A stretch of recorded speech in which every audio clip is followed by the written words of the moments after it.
Welcome to Thesaurus Thrive. Today, we're diving into the word menace. What does it really mean?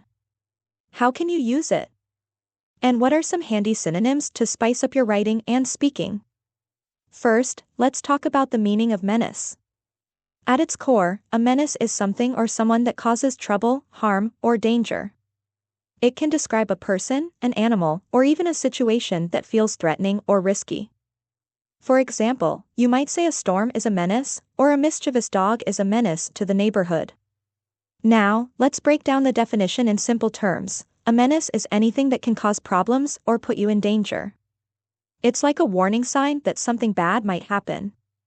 But don't worry, there's more to menace than just danger. It can also describe a playful or teasing threat, especially when someone jokingly annoys another person. To help you expand your vocabulary, here are some common synonyms for menace: threat, danger, hazard, nuisance, risk. Each synonym can be used in slightly different ways.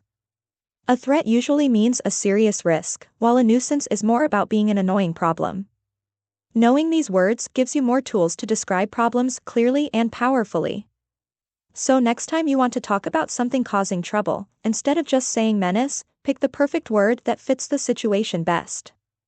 Thanks for watching. Remember to like, subscribe, and hit the bell icon to keep learning new words with Thesaurus Thrive. Drop a comment below with your favorite synonym for menace or tell us how you've used it recently.